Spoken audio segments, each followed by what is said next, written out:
The Word of God is alive and powerful, sharper than any two-edged sword, piercing even to the dividing asunder of the soul and the spirit, and of the joints and the marrow, and is a critic of the thoughts and intents of the heart. All Scripture is God-breathed and is profitable for doctrine, for reproof, for correction, for instruction in righteousness, that the man of God might be mature, thoroughly furnished unto all good works. Study to show thyself approved unto God, a workman that needeth not to be ashamed, rightly dividing the word of truth. But they that wait upon the Lord shall renew their strength. They shall mount up with wings as eagles. They shall run and not be weary, and they shall walk and not faint. He giveth power to the faint, and to them that have no might he increaseth strength. The grass withereth, the flower fadeth, but the word of our God shall stand forever. Submit yourselves therefore to God, resist the devil, and he will flee from you. Humble yourselves in the sight of the Lord, and shall lift you up. Blessed is the man that endureth temptation, for when he is tried, he shall receive the crown of life, which the Lord hath promised to them that love him.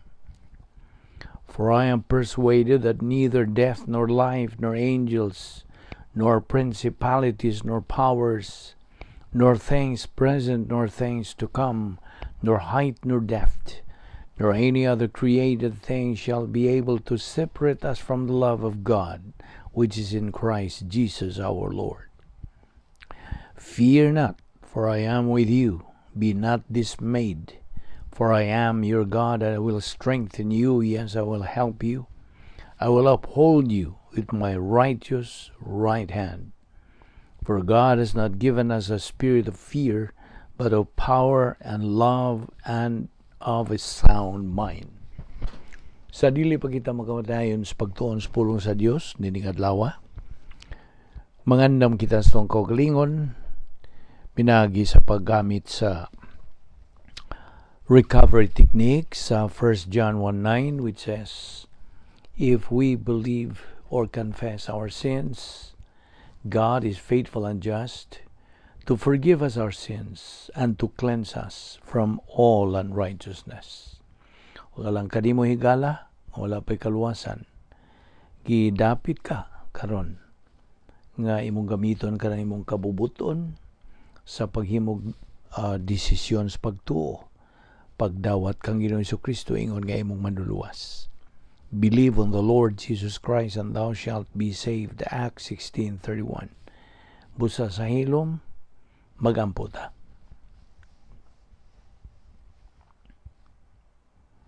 Let us pray. Amahan namong langit no, nagapasalamat kami kanimo ni ining adlaw. Ngayon pa kami gipabuhi. Nagaginhawa pa kami o Diyos, askil pa among kalawasan o lanti pa among pagpanabot, among pangisip, kini gumikan lamang sa imong grasya, imong gugma, imong kaluoy, nga nagalihok sa among kinabuhi. Dili kami takos ninyo Diyos. Salamat o Diyos sa among pagdala ka namo, nining napita sa makausaparon. Kami makapadayon sa pagtuon sa among pulong. Ang tanga mga babag na niya sa among nauna. Lamdagi kaming dugang sa imong kamatuoran. Ug salamat o Diyos ni ining among Bible study through the YouTube. Ubos ni ining ministry. Ug kami magpadayon sa pagpaminaw uban sa among pagpaubos. Pagpaminaw sa imong igatudlo ka na mo ning adlaw kining tanan. Among gipasalamatan sa ngalan ni Kristo Jesus. Amen. Mayong adlaw kanilang tanan, mga suki, mga higala, mga igsoon diyan ni Kristo ug niya nasab kita. Padayon kita sa atong spiritual momentum. Niya kita nagadupot gihapon sa atong dugukan sa atong hilisgutan nga giuluhan og the Doctrine of Sin, the biblical description nining maong pagtuon mo ang hamartiology. Hamartiology gikan kini sa original nga Grigong pulong hamartia nga nagkahulugan og sala. Okay. So agi og labas atong panumduman usab sala. What is sin?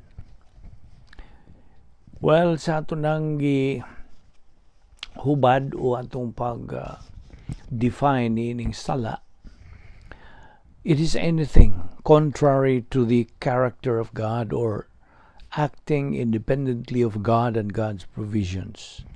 Kitang tanan mga makasasala. Busa mo magkana ang gisulti des Roma 3:23. Ang tanan nakasala ug nakabsan sa himaya sa Dios. That was disobedience nga nahimo sa atong unang mga ginikanan. Adan og si iba, misupil sila, batok sa Dios, matong unsa. Tunghana ang sala. Okay? O in Adam, all die, but in Jesus Christ, all shall come to live. Okay? So, mao nga ang Dios nahibaw simultaneously sa tanang sala nga pagahimuon o pagabuhaton sa matag sakop sa kaliwatan sa tao. O kini may nungdanon alang sa Dios tungod kay ang tanan nga mga sala didto man gibundak didto tanan kang Ginoong Jesucristo. Samtang nagaanto siya dito sa krus. Mao kadto ang buhat sa kaluwasan. Nga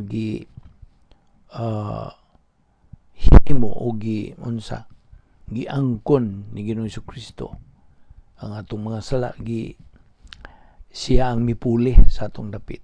Okay. Now by the way, una pa kita padayon sa unahan na usa ka koreksyon nga kung himuon kay mahinungdanon kayo ni kay nasipiat kita gahapon nagiskot man talagi og tulo ka matang sa mga sala. Okay? Gawas niya atong giingon nga imputed sin, inherent sin ug personal sin. Ang tulo ka major sins nga buhaton sa magtutuo. Okay? Nga kita mga magtutuo mubuhat man kon kita magpadumala sa atong unsa musugot kita sa tentasyon diha mahiagom kita sa pagpakasala. So karon atong isgutan ang tulo ka matang sa sala: mental attitude sin, lingual sin, o overt sin. Mental attitude sin sala sa una-una, o ang sunod mo ang sala sa dila, o ang katulo mo ang sala nga makita, sala sa buhat. Now, let me make the correction.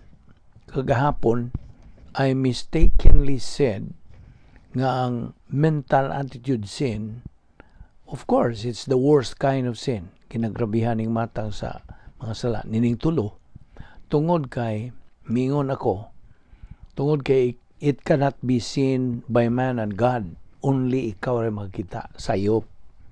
Sayop kadtong paingon nato nga dili makita sa Dios. Okay? Di makita sa Dios ug sa tao. Mao to atong koreksyon nga himuon. Ang tanang sala, mental attitude sin ba, lingual sin ba, o overt sin ba, nahibawa na sa Dios. Okay? Ang ikaw nga hingtungdan, the one concern, ikaw nga naghimog niya ng sala, nahibaw ka. Of course, nahibaw ka. Okay? You are aware nga nagbuhat ka niya ng sala. Ug ang Diyos nahibaw po. So therefore, ang correction na ito, mao nga, because the mental attitude sin is the worst kind of sin, kini, it can be seen, of course. Makita maning tanan sa Dios, dayag man sa Dios ang tanang mga sala nga gibuhat sa tanang tao na hibawan sa Dios. Apan di mahibawan sa tao. I mean, kadtong katubang tuas gawas. You are the one concerned whom commits that sin, ikaw nahibaw. In other words, ikaw raw ang Diyos ang nahibaw. Gusto? Sumo na'y koreksyon itong himuon. Kaya ingon malagi ko nga, ang sala nga, sala sa una-una, di makita sa tao ug sa Diyos. Sayop to, please, correct that. I stand corrected kay mahinungdanon kining mga pag-sipyat na to. Okay? So, all sins can be seen by God and be known by the believer concerned nga nagbuhat ni ng mongsa. Okay? So, I hope nang klaro na nimo. Okay, padayon ta sa atong gibiyaan may tungod ning mga sala lagi nga ato magibarugan na karon ng prinsipyo, what the righteousness of God demands, the justice of God executes. Prinsipyo man kana. So, mao na nga we have, di ba, atong hisgutan in the past nga kitang tao nanginahanglan og pag-adjust, pagpasibo. Okay? I think that's the Visayan of pag-adjust. Okay? Pagpasibo. Okay? Magpasibo ang tao, ang tanang tao. Okay? Gikinahanglan magpasibo siya sa unsa? Pagka masaligan sa Diyos, sa integrity of God. Now, God's integrity is composed of three of His perfect essence, nga namely, perfect righteousness, perfect justice, perfect love. Kining tulo. This is what the integrity of God means. Okay? So, ayon ni kalimti, pagkamatarong sa Diyos, hostisa sa Diyos, hugugma sa Diyos, mao kini ang nag-compose sa integrity pagkamasaligan sa Diyos. So, gikinahanglan sa tao nga magpasibo, mo-adjust sa justice of God. Sa justice of God, okay? He has to adjust himself to the justice of God. Tutuki ka ng justice. Ang justisya, ang pagkamakiangayon sa Diyos. Gikinahanglan sa tao ang pagpasibo. What does that mean? Nga mo-adjust siya kay God is perfect. Kaya ang una niining adjustment kay mo sa tao mao nga unsa ang gitawag og satjog, salvation adjustment to the justice of God. Okay? Salvation nga siya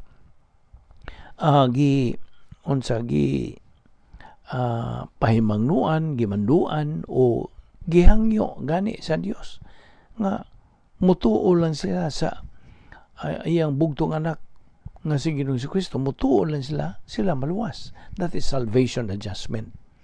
So, ang tao nga mudawat sa kaluwasan, mudawat kang Kristo nga manluwas, then siya ning adjust. That is salvation adjustment to the justice of God. Mao na nga una. Ang ikaduha, unsa? Ratjog. Unsa man ning ratjog? Rebound adjustment to the justice of God. Nga every time he commits personal sins, he has to what? Name all those sins, acknowledge all those sins directed to God the Father, using or utilizing the principle of 1 John 1:9. If we confess our sins, God is faithful and just to forgive us our sins and to cleanse us from all unrighteousness. Mao kanang gitawag og recovery technique. So that is ratjog, rebound adjustment to the justice of God. Ang ikatulo nga adjustment gitawag natog matjog. Unsa man ning matjog? Maturity adjustment to the justice of God. Nga mao ni ang kanang tugon o mando sa Dios nga patubuon kita ngadto sa pagka hamtong spiritual maturity. Isip mo na ang adjustment nga tong himuon nga to sa justice of God. See? Once we get mature, we become mature spiritually, then we are adjusting to the justice of God. Nagasabot ka? So there you are. What the just or righteousness demands, the justice of God executes. Okay? Kung unsay gi hangyo o gi kinahanglan sa pagkamatarong sa Dios, ang hustisya sa Dios mo tuman ini. Okay? To kanang translate that into Visayan. So mao kini ang mga adjustments nga atong gikinahanglan. Now, atong gihisgutan nga ang usa ka magtutuo nga patuyang na lang yun nagpaglunang sa pagpakasala, he becomes carnal. O kung magapadayon ko siya, when he perpetuates his carnality, then evil comes in his life. So, wag gihapon kay mahimo nga divine good. Kaya nga naman, ito magkasgawas. Only a believer inside the operational divine sphere or protocol plan of God mo'y makatuman, makahimo og Diyos nun nga mga binuhatan, divine good. See? Dili ta kahimo og divine good outside or apart from the operational divine sphere. So therefore, rebound is very important in the life of every believer. Ang pagkumpisal, pagsugid, paghingalan sa atong mga sala. Og now there are two adjustments lain na sad ni nga punto. Duha ka adjustments alang sa mga magtutuo. Mao ang unsa. Excuse me. Correction na po. Dili ni adjustments kundi judgments. Okay? Duha ka matang sa judgments. Separate ni sila. Okay? Kay ang judgment sa mga magtutuo lahi sa judgments o paghukom sa mga dili magtutuo. Okay? Atong klarohon ni. The two judgments. Ang judgments alang kanato mga magtutuo mo na gitawag og judgment seat of Christ. Kining judgment seat of Christ, dili yun ni kay judgment, dili ni kay paghukom, kundi this is the evaluation time. Okay? Evaluation period. Evaluaton kanang sabi ni Saya, kining evaluation is pagtasal. Himuan og pagtasal ang tanan nga mga magtutuo. Niining panahon na judgment seat of Christ. Gitawag ni sa Grigong pulong nga bima seat. Bima. Okay? Judgment seat of Christ for believers. Evaluaton tang tanan nga mga magtutuo sa atong mga binuhatan samtang dinipata sa kalibutan. Okay? Unya, ang ikaduha nga judgment mao kadtong Great White Throne Judgment. Nga kini magpaghukom na yun eh. This is the well-known meaning, ang termino is the last judgment. The Great White Throne Judgment, kini alang sa mga dili magtutuo. Tanang mga dili magtutuo mo atubang niining maong dakong puting trono sa paghukom. Kung ato ng binisayon, Great White Throne Judgment. And this is only for unbelievers. Now, bantay niya, get this. Niining duha ka paghukom, ato nalang ino paghukom katong judgment seat of Christ, although it's not paghukom lagi. In these two judgments, katong gihisgutan, there is no mention of personal sin. Wala. Why paghisgot gyud? Bahin sa personal nga mga sala. Now, so you might say, well, sin therefore is useless. When does sin become an issue? Kung pangutan-on po kanako, kano sa aman mahimong issue ang sala? Tubag? Karon mismo, right now. Kay ang usa ka dili magtutuo is indicted nga ng judgment seat, the Great White Throne Judgment. The unbeliever is indicted for dying without ever believing in Christ. Kadto nangamatay na. Okay? Now, condemnation of the unbeliever at the last judgment, ang gibasihan niini mao ang iyang inadequacy of human works. Because what he trusted was his own works ra. Mao may ang gisaligan. Wa man niya saligi ang gibuhat ni Ginoong Jesucristo dito sa cross. Nagtuman man siya kanang salig sa iyang mga maayong binuhatan. See? Again, personal sin is not mentioned at the last judgment. Why paghisgot dito? O gani, ang mga dili magtotoo is are indicted in time. Ini atong panahon. They are already judged. Until and unless sila they switch ilang usbon ng ilang attitude kanto kang Ginoong Jesucristo. Kaniadto negatibo sila nga karon usbon nila. That is what we mean by repentance, change of mind. Kaniadto negatibo sila karon nausob sila pagka positibo, then they will not be indicted anymore.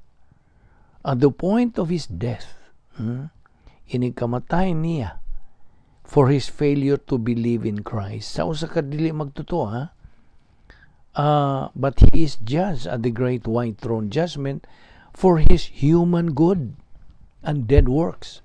Mao na pagahukman dito. Okay? Our personal sins emanate from our old sin nature. Naibaw na tana. We cannot fall into sin if we do not allow dili na tutugutan ang atong kinaiyang mga sala to rule our life. O, anto na po ning balikon. Temptation is not sin. Okay? I hope di na mo makalimtan. Dili sala ang pagtintal o tentasyon.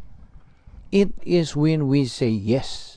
Kung mosugot kita niya ng maong tentasyon sa atong kinayang magkasasala, nga diin ang tentasyon nagagikan diha. Okay? It is when we say yes to our old sin nature where temptation comes from.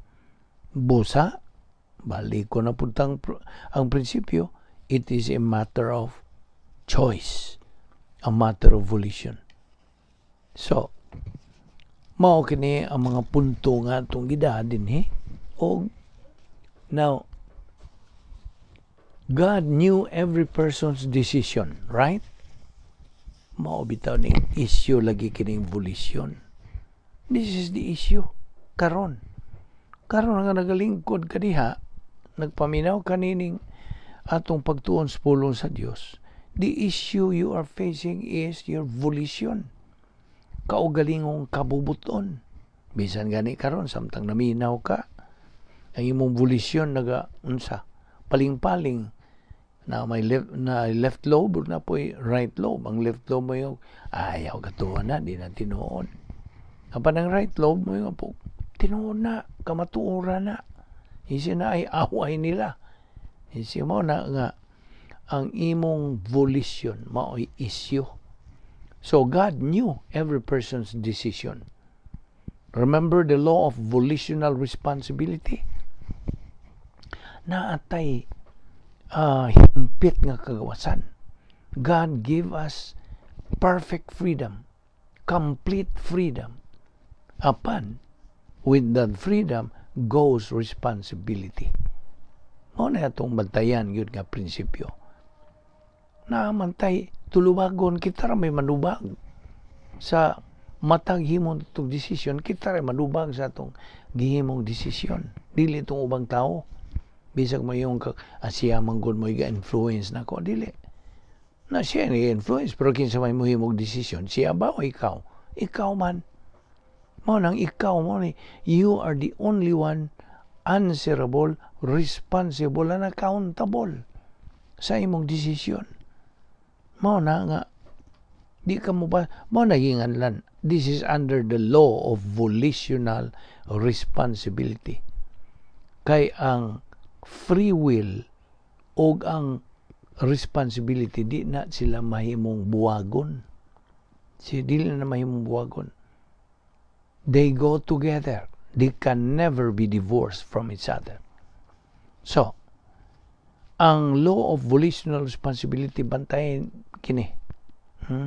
Kinahanglan update gyud ta mabinantayon ta niini. Sa panahon nga kita mohimong desisyon, gikinahanglan nato nga mga magtotoo nga tuwa ta sa sud sa operational divine atmosphere aron sa ingon niya na kanang maong desisyon right and correct and good decision. Okay? Now, it is the result that will punish us when we make wrong decisions. Timan ni, okay, balik na punta sa mga sala, no? Ang tanan natong mga sa, didto gihanok ngadto kang Ginoong Hesukristo samtang gisakit siya dito, nagaanto siya dito sa krus. Okay? Kaya na magduha ka concepts ni ini. Imputation o by judgment. Ang imputation, si Ginoong Hesukristo mo imidawat sa tanan itong mga sala. Siya milukat. Okay? Siya mi kanang redeem. Muna, redeem is lukat. Siya mibayad sa atong utang. Kitang tanan mga utangan man tungkol sa atong mga sala. Sa atong pagkamakasasala. So, it only needs a person without sin nga mao'y makalukat. Nga sige Ginoong Hesukristo may hingkalifikar kinsa pa may lain. Siya raman ang way sala. Not a single sin that our Lord committed while dinhi pa siya sa kalibutan. Wala gyud siya makahimog bisag ang may sala. Mo to nakausatos mga nakakalifikar niya nga mahimong manduluwas. You see? Kay ang gikinahanglan tao nga unsa way sa nga maoray makaluwas. So Ginoong Hesukristo manluluwas. See? Ug iyang gidawat ang tanan itong mga sala. Iyang gibayran. Kaya wa tayo ikabayad sa ito pagbayad. Natanan niya, hisgutan. The Lord Jesus Christ accepted all our sins, 2 Corinthians 5:21 o 1 Peter 3:18. Unya ang ikaduha, by judgment. Gihukman si Ginoong Hesukristo ang tanan ng mga sala, gihukman dito sa cross. See? Now, ang tanan nga mga sala sa wa pa ta maluwas, okay? Kita ba ang mga magtotoo? I'm referring this to us believers, okay?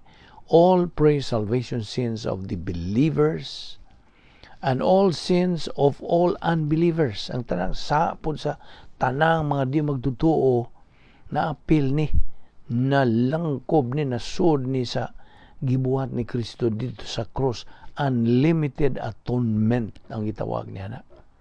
Way limiti. Iyang giunsa. Iyang assume. Iyang gidawat ang tanan natong mga sa. So why na exempted? Why sa nga nakalimtan? Tanang sa mga magtotoo, sa nga karon magtotoo na, sa mga di magtotoo. Okay?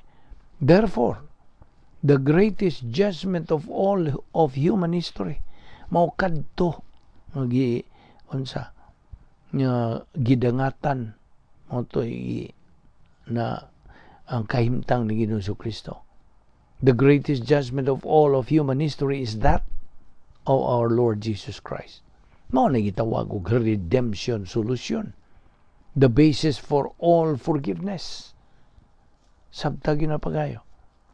Kasi Ginoong Hesukristo mo ay mibayad sa tanan natong utang sa sala dito sa cross. Our sins were not forgiven at the cross. Nanundong ka? Ang prinsipyo naman eh. Ang atong mga sala, wa pasayloan dito sa cross. But were only paid redemption by our Lord Jesus Christ. Gibayran lang. Okay? Ano sa man mahitabo na yung pagpasaylo? Kung mao kining prinsipyo ang atong mga sala, wa pasayloan dito sa cross. Apan gibayran lang. Mao naging redemption ni Ginoong Hesukristo. So when will our sins be forgiven? Kay controversial naman eh. Okay? Sabta ni pagayo ha. Kanus aman di ay ang atong mga pasaylo. Paminaw. Kaya balikon ako ha. Aron musuod yun siya mo alimpatakan. Why pasaylo ang nahimo dito sa cross? Why kapasayloan sa atong mga sala dito sa cross? Gibayran lang ni Ginoong Jesucristo. Sabta na, sunod. Kanus aman di ay. May tabo nga atong mga sala pasayloon. When will all our sins be forgiven? Be? Magatubag ka na? Okay, paminaw. Ang tubag. Sa diha nga kita mohimog desisyon sa pagdawat, pagtuo kang Ginoong Jesucristo nga siya mao'y mibayad sa atong utang nga sala dito sa cross. So, diha may tabo ang pagpasaylo. Ano sa ama pasaylo ang atong mga sala? When we make a decision sa dihang nga kita mo, himog desisyon sa pagtuo, pagdawat kang Ginoong Jesucristo na siya ay bayad sa atong utang. Siya namatay tungod sa atong mga kasalanan. Siya ang manluluwas. Diha may tabo ang pagpasaylo. Kasabot ka? Sabta kini ha, importante kini. This is a very, very important point of doctrine. Now, listen, it is not our good works that save us, but our decision to believe in Christ by faith alone, in Christ alone. Sabta na, ha? Okay. Dili ang atong mga mayong binuhatan, may makaluwas, kundi ang atong desisyon sa pagtuo kang Ginoong Jesucristo lamang.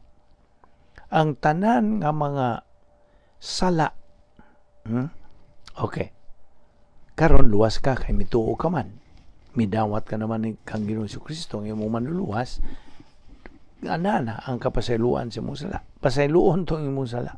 Now karon ang tanan nga mga sala nga atong nabuhat sa wa pa ta maluwas, okay, sa wa pa ta maluwas ang tanang sala, unsa may solusyon? Pagtuo. Okay? It is faith in the Lord Jesus Christ. All pray salvation. Pray salvation, but pasabot, mga all pray salvation sins, ang but pasabot nako. Ang tanang mga sala sa wa pata maluwas, masulbad pinagis pagtuo lamang kang Kristo lamang. Kasabot ka? Nagkaroon, andun tas mga sala, human ta maluwas. Unsa may solusyon? Kaya atong isgutan, ang solusyon sa pre-salvation sins, pagtuo lamang kang Kristo lamang. Aron ka maluwas. Karon, ang post-salvation sins, unsa man pagsulbad? Well, naibaw ng uban ninyo. Rebound. Ang 1 John 1:9 mao kanay solusyon sa atong mga sala nga himuon humanta maluwas post-salvation sins.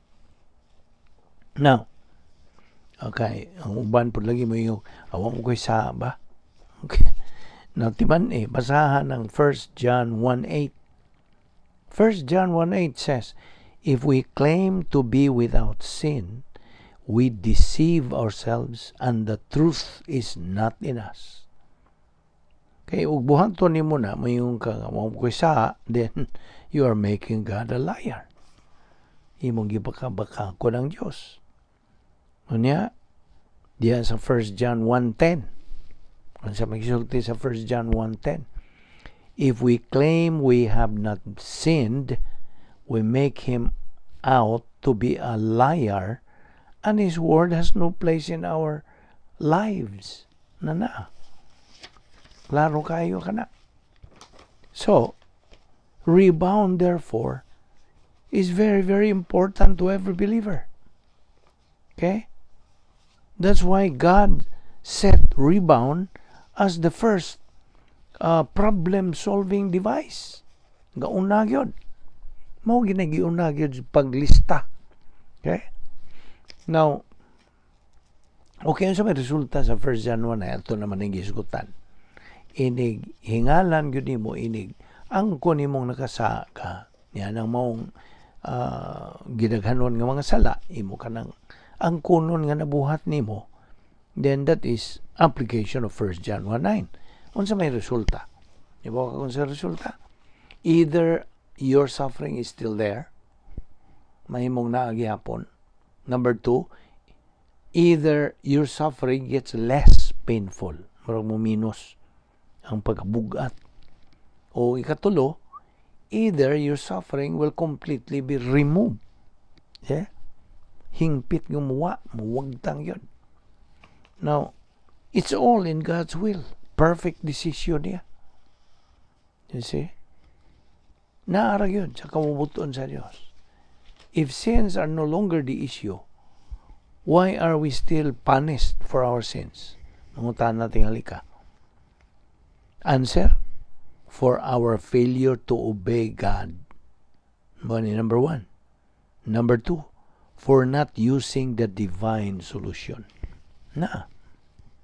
Mo na nga kita, pantunon lagi ta, disiplinahon ta. Ay mga anak kunta sa Dios. For whom the Lord loves, He chastens. Nanas Proverbio 3:12. Now, mo ni ang mga punto nga itong hidani mo. Mo nagbantayan yun nato kini mga pagpakasala. Kay importante kayo ni. Mahinungdanon kining kay ang buot sa Dios kakita, we are in free from any sin. Okay? Dili siya buot nga we are in a state of sin. Kay kini mo violation lagi kini sa integrity sa Dios o sa justice sa Dios. Numno ka sa 3 attributes of God that compose God's integrity: perfect righteousness, perfect justice, and perfect love. See? Okay? They go together when it comes to disciplining believers. Magkuyo ko silang tulo. Principle. Na ito naman yung gisigi po ni hatag kanimo nga what the justice of God demands, the righteousness of God condemns. Correction gihapon, okay? What the righteousness of God demands, the justice of God condemns. Ang hustisya si Dios may mo condemn. Kung unsay gipanginahanglan sa unsa hingpit nga pagmatarong sa Dios. Kay ayon na ni kalimti nga the greatest judgment of all of human history is that of our Lord Jesus Christ. Kadto mo'y kinapaitan gyud nga paghukom. So, every discipline is painful. Basta? Ngano magdisiplinahon man ta? Tungod lagi itong akong gisgutan ganiha. Disiplinahon ta tungod sa atong failure to obey God. Mano number 1. O tungod kay wa ta mo gamit sa Dios nun nga solusyon. Ikaduha. See? Mao na nga timan-anan nato kanang maong prinsipyo. What the righteousness of God demands, the justice of God condemns. Okay? Every discipline is painful. Sakit na yun. It's going to hurt us. But this comes from God because He loves us. Iya mantang gihikugma. Mao na nga kita pagapantunon. Kung kita mo simang. Parang na mga batang gagmay. Simang rin yung bata. Unsa? Dapion na ito ng kamot. Ano, gibuhat ni mo to. See? Or latuson. Now, the Greek word elenko, nga nagpasabot og rebuke or reprove as used in King James, o diha sa gikan kini sa Hebreano 12:6 og pinadayag 3:19, kini nagkahulugan og very strong reprimand or very strong discipline. being out of fellowship, kanang atong pagka gawas sa pakigambitay na sa Dios, mao ni maka paggrabe sa disiplina. This intensifies the punishment of divine discipline, being out of fellowship. Because tungod kay ikaw na karnal, ugwa po kay kanang pulong sa Dios diha sa imong kalag, you will feel the total and full brunt, bunal sa punishment. Na mao na why exempted ini kitang tanan. See? The punishment for the sins is the same whether you are out or in fellowship, but you can handle the punishment in fellowship. You see, ambot pasabot nga ang kanang pagpanton tungod sa atong sala, kay kita pagpakasala na to, may gawas mantas pagkikambitay sa Dios. See? Okay. Ako lang kang hatagan og gamay nga ingnon ta pagpaklaro nga ang disiplina nga og pag-antos ato lang ng hisugutan, ang pag-antos nga disiplina, okay, kay duha magkaklaseng pag-antos, disiplina o panalangin. Ang disiplina tungod sa atong pagpakasala, tungod sa atong pagkakarnal, hapakon gyud sa disiplina sa Dios. Okay, now ang unsaon nimo paghibog, disiplina o panalangin na? Be? How do you distinguish? Kinihong pag-antos karon, nahibaw kong disiplina ni? Or kinihong pag-antos karon, panalangin ni? Unsa man nimo pag-distinguish? Ako kang tagag, ingnon ta murag punto ni. Ang pag-antos gani nga makaya nimo, bot pasabot sagubang ba nimo, makaya. Lang to kay mo naman ito igamit kay Bisaya nga makaya, murabag you are able to handle it. Pag-antos nga makaya nimo, kana panalangin. Apan pag-antos gani nga labihang bugatan nimo, di nimo makaya, okay, murag gisakitan ra ka, kana disiplina, kasabot ka. Sumo na pag-ila unsay disiplina o unsay panalangin. So bantayan nato na, fellow believers. Okay, now rebound, ang pagkumpisal o pagsugid sa itong mga sala causes you to profit from the suffering. Yes. Apan, ang imong pagsalikway sa rebound puts you in perpetual carnality, which is self-destruction sa imong espirituhanong panginabuhi. Now, timan nga,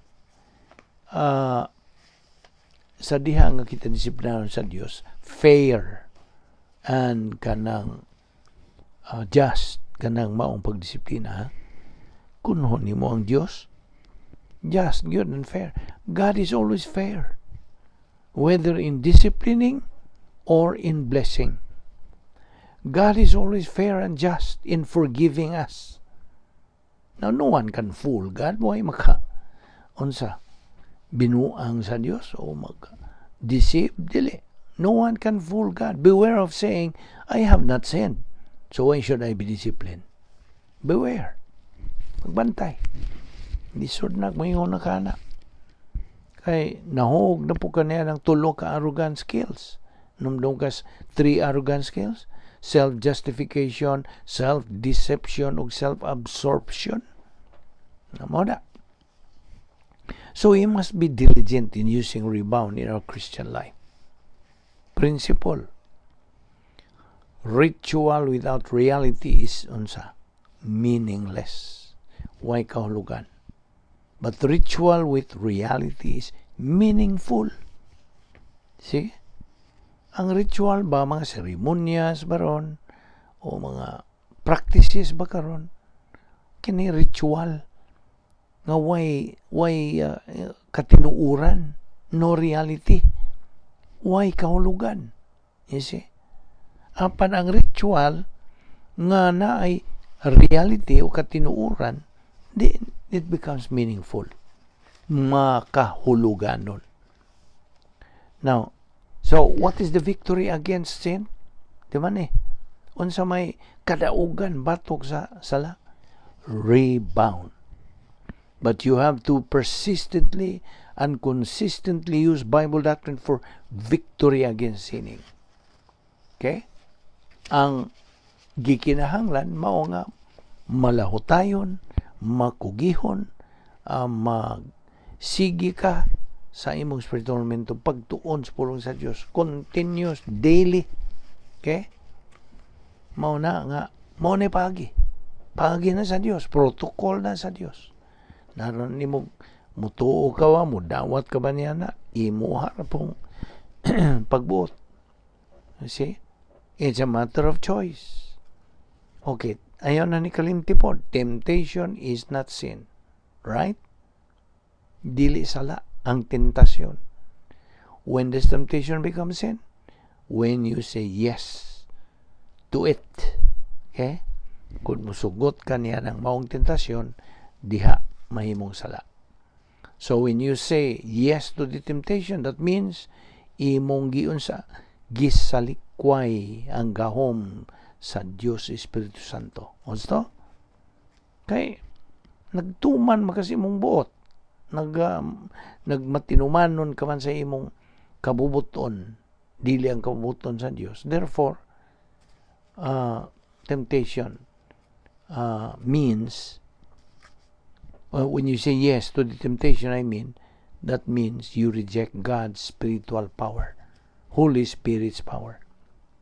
Apan ang Dios matinumanon o makiangayon sa pagpasaylo sa atong mga sala. Ano ang prinsipyo sa 1 Juan 1:9? Why is God faithful and just? Nga naman. Because of what the Lord Jesus Christ has done at the cross. Mao na. Therefore, God requires your volition to be used. Gamita ka na imong kabubuton in naming all your sins. Paghingalan, pag-admit, pag-angkon, nga nabuhat nimo ka ng mga sala nga imong nabuhat. So, kay inomdom ka, you are grieving the Holy Spirit and quenching the Holy Spirit sa diha nga ikaw diha nagalunang sa pagpakasala. Now, these are only true to a believer but not to a non-believer. Dili ni ma-apply sa mga di magtotoo. Kay kini solusyon ni sa Dios. Sa diha nga imong dawaton ang solusyon sa Dios, kanang solusyon na unsa? Complete, perfect. Kaya unsa may prinsipyo nga itong giburugan? Human solution is no solution. Only divine solution is the real solution. Mo na prinsipyo. Now, timan-an na to niya. A believer is not disciplined because of his sins. Kasabot ka to? Ang usa ka magtutuo, dili disiplinahon tungod sa iyang mga sala. Siya disiplinahon tungod kay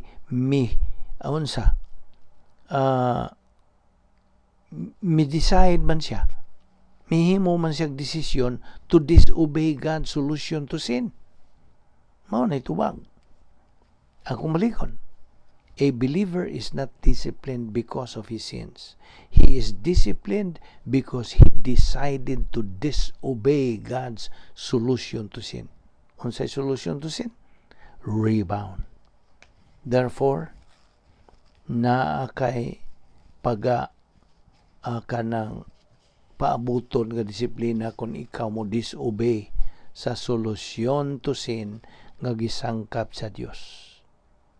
Now, Colossians 3:25 ang sa gisulti, he who does wrong will receive the consequences of the wrong, and there is no favoritism.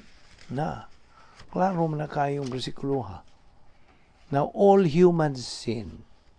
Tanan nga mga tawhanong mga sala is the result of our volition sa coming to temptation. May sugot kita sa tentasyon. Ubos kini sa pattern, I wanted to do it. And I did it. See? Mao ni pattern. Therefore, we do it to ourselves.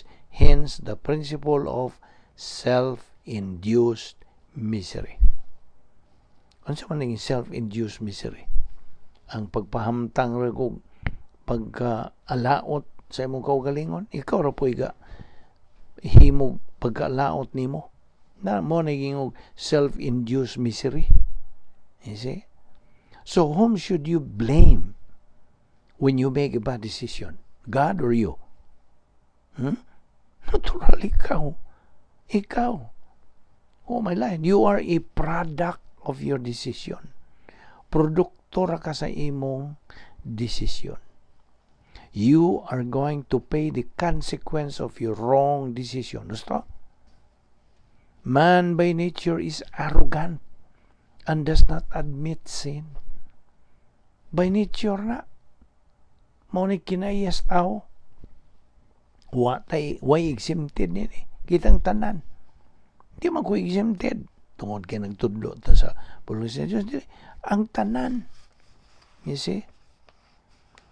We are going to pay the consequence of our wrong decision. Lagi mo, bitutong ingon mo. Every time we make a decision, kita rin manubag. We are the only one answerable, responsible, and accountable for all the decisions that we make. Okay? God chastens those whom He loves. Proverbs 3:12, Hebrews 12:6. That is why, matod pa sa 1 Corinthians 11:30, that is why many among you are weak and sick, and a number of you have fallen asleep.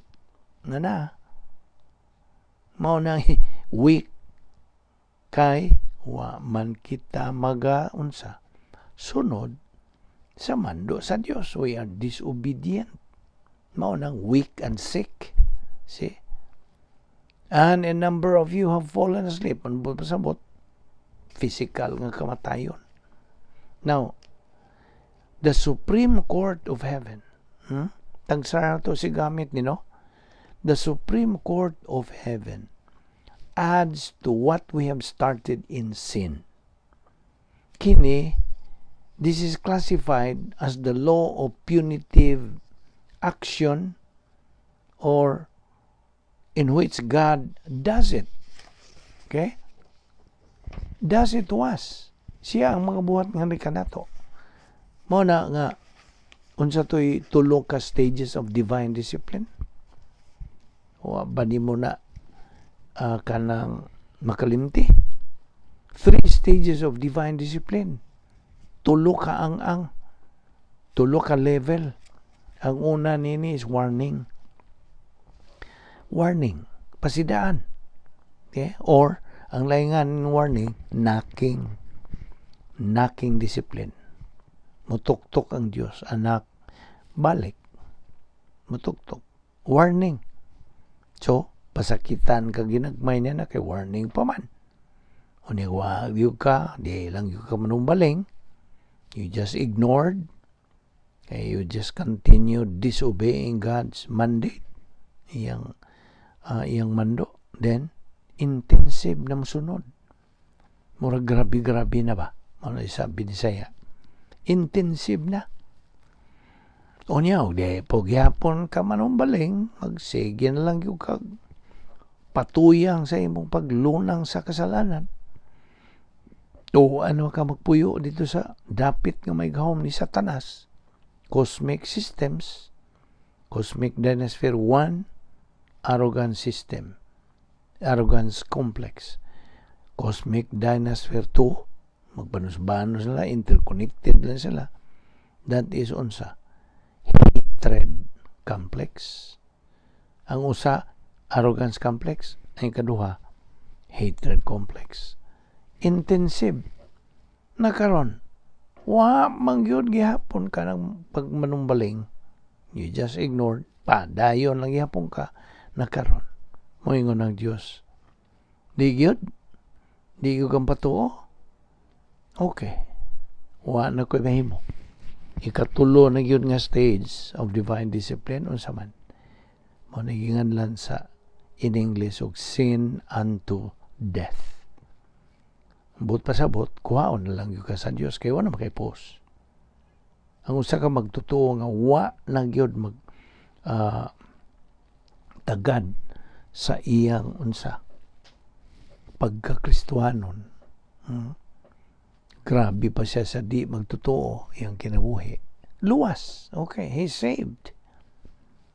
So, kuhaon na siya. That is mura og premature. Mani klarong premature. Dili pagud unta panahon apan kuhaon na lang yun sa Dios kay wala may kapuslanan. He's useless in the plan of God.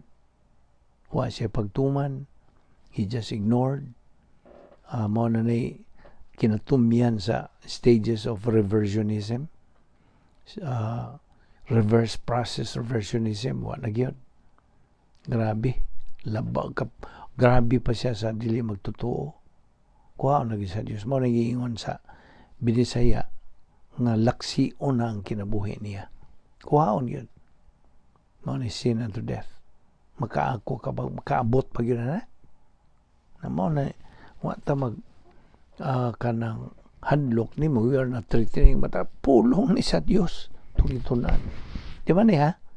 3 stages of divine discipline, warning discipline, intensive discipline, sin unto death. Now, ang timanan, ato ning timanan na, ang gugma sa Dios alang kanato, wa gyud mausab, has never changed. Sabot ka? The love of God for us has never changed. Underline that, never changed. Ang gugma sa Dios nagaagad sa Dios. It depends on God, not on our human feelings.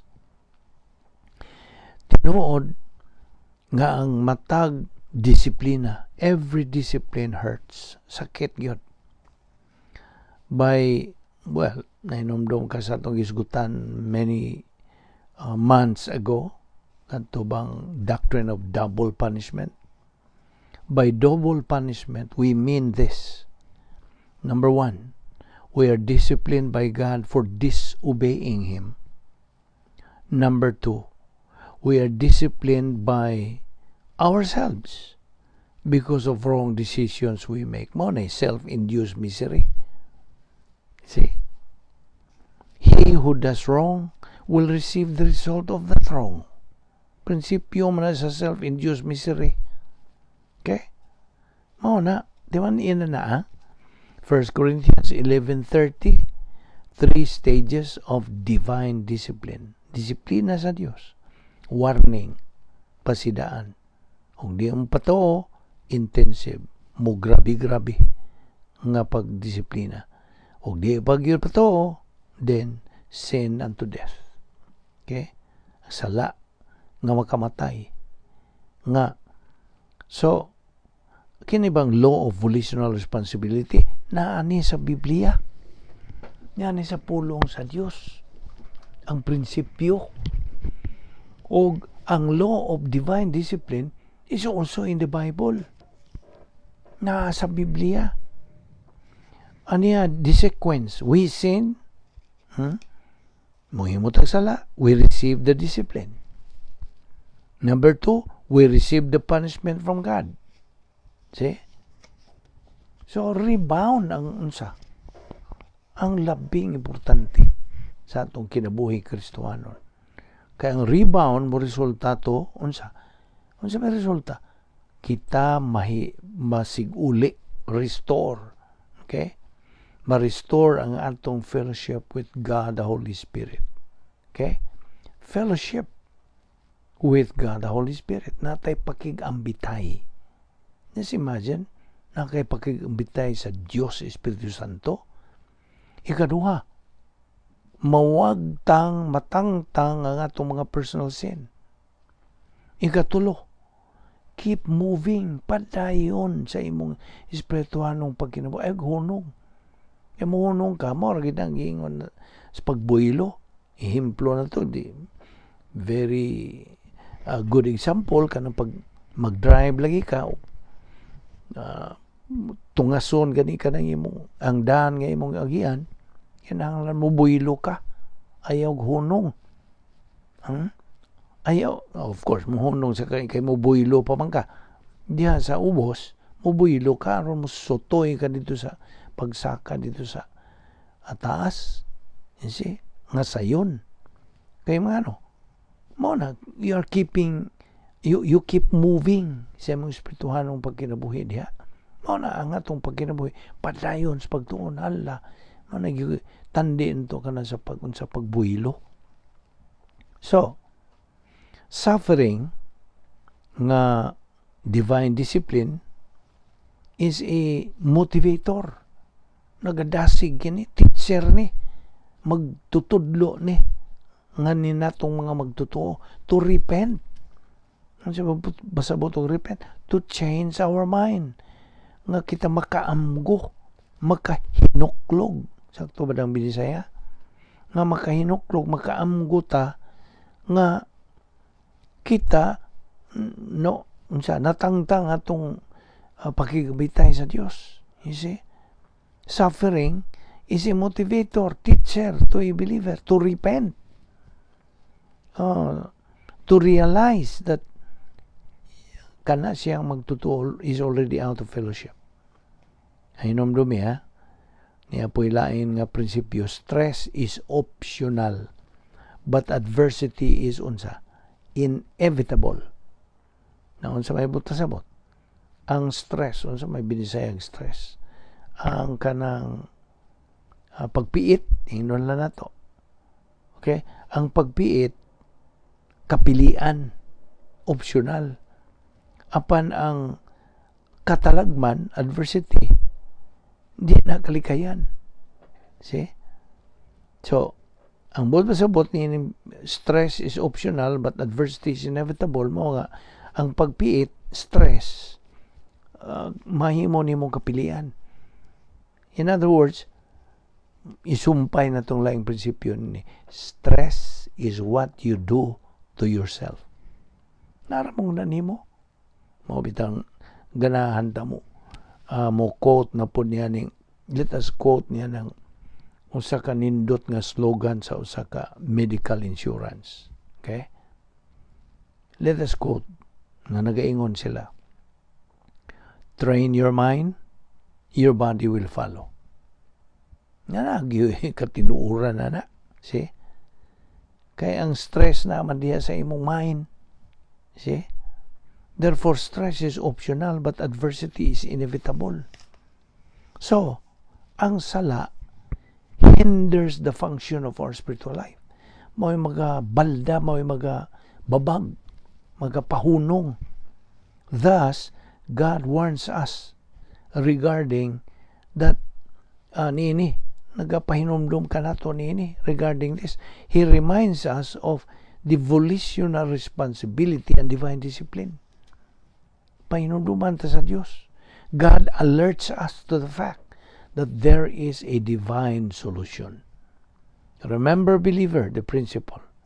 Human solution is no solution. Only divine solution is the real solution. Ato ni padayon ugma. Ayo sa ipa ang pag subay ni sumpay sa atong pagtuon. Magampo ta.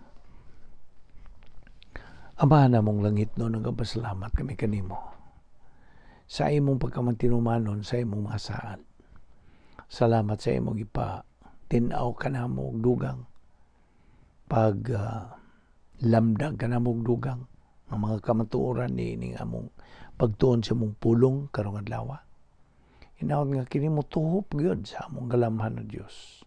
Di na namo kini kalimtan kay kini lamang ang among hinagiban, the sword of the Spirit, among taming, among maggamit sa pagatubang sa bisag unsa mang mga katalagman ba, pagsuway ba, disiplina ba, nga moabot sa among kinabuhi.